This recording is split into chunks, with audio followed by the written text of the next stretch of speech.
આદમી પાર્ટીએ જોરશોરથી લોકસભા ચૂંટણીનો પ્રચાર શરૂ કરી દીધો છે। હાલ ભરૂચ લોકસભામાં આમ આદમી પાર્ટીના ડેડિયાપાડાના ધારાસભ્ય અને ભરૂચ લોકસભાના ઉમેદવાર ચૈતરભાઈ વસાવાની સ્વાભિમાન યાત્રા ચાલી રહી છે। 22 ફેબ્રુઆરીથી શરૂ થયેલ સ્વાભિમાન યાત્રા 21 દિવસમાં ભરૂચ લોકસભામાં સામેલ તમામ 7 વિધાનસભાઓમાં ભ્રમણ કરશે અને ગામે ગામ ફરીને લોકસભા ચૂંટણીનો પ્રચાર પણ કરી રહી છે। અત્યાર સુધી સ્વાભિમાન યાત્રા અનેક ગામોમાંથી પસાર થઈ ચૂકી છે। તમામ સ્થળે સ્વાભિમાન યાત્રાને લોકો તરફથી ખૂબ જ સકારાત્મક આવકાર મળ્યો છે અને લોકોએ ચૈતરભાઈ વસાવાને સમર્થન પણ આપ્યું છે। સ્વાભિમાન યાત્રામાં આમ આદમી પાર્ટીના પ્રદેશના નેતાઓ, તાલુકા અને જિલ્લાના સ્થાનિક પદાધિકારીઓ સહિત મોટી સંખ્યામાં કાર્યકર્તાઓ અને સ્થાનિક લોકો પણ જોડાયા હતા। નથી કહેતા પણ આ દીકરાને હવે જીતાડવાની જવાબદારી આજેથી તમને હું આપી જાઉં છું। જીતાડશો ને મને? મારા માટે તમારે પોતે જ ઉમેદવાર છો, તમે પોતે ઉમેદવાર છો એવું તમારે માનવાનું છે અને જેટલા પણ એક એક મત આપણા માટે કિંમતી છે। તો આજુબાજુમાંથી પણ સગા સંબંધી, મિત્ર મંડળ જે બી તમારું કહેલું માને અને મત આપે એવા લોકોને તમારે મારા વતી કહેવાનું છે। તો આ લોકસભાની ચૂંટણી છે,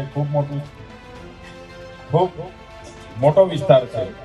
કદાચ તમારા ઘરે ઘરે અવાય કે નહીં અવાય, પણ આજે આવ્યા છે ત્યારે મારા માટે તમારે મહેનત કરવાની છે અને જેવી રીતના આપણે અગાઉ પણ મળ્યા, આજે પણ મળ્યા, એવી જ રીતના આવનાર દિવસોમાં ફરી પણ મળીશું। એટલે કોઈ પણ જાતની ચિંતા નહીં કરતા। હાલમાં અમે પણ યાત્રામાં છે, ચૂંટણીમાં છે, જ્યારે સમય મળશે ત્યારે પાછા આવીશું અને સાથે રહી કરીશું। ભરૂચ લોકસભાના ઉમેદવાર ચૈતરભાઈ વસાવાએ ઠેર ઠેર લોકો સાથે મુલાકાત કરી હતી અને અલગ અલગ મુદ્દાઓ પર ચર્ચા પણ કરી હતી। આ દરમિયાન ચૈતરભાઈ વસાવાએ લોકો સમક્ષ પોતાની વાત રજૂ કરતા પણ જણાવ્યું હતું કે આદિવાસી સમાજના અને આદિવાસી વિસ્તારના વિકાસ માટે સરકાર પોતાના બજેટમાં કરોડો રૂપિયાની ફાળવણી તો કરી દે છે, પરંતુ આ રૂપિયા લોકો સુધી પહોંચતા નથી। આજે આપણો વિસ્તાર ભ્રષ્ટાચારથી ખદબદી રહ્યો છે, પરંતુ સરકાર આ ભ્રષ્ટાચારને ખતમ કરવા કોઈ પણ પ્રકારના પગલાં લેતી નથી। આજે તમે જોયું હશે કે આદિવાસી વિસ્તારમાં નકલી સરકારી કચેરીઓ ખોલીને ભ્રષ્ટાચાર કરવામાં આવી રહ્યો છે અને વર્ષોથી ચાલતા આ ભ્રષ્ટાચાર સામે સરકારે આંખ આડા કાન કરી નાખ્યા છે।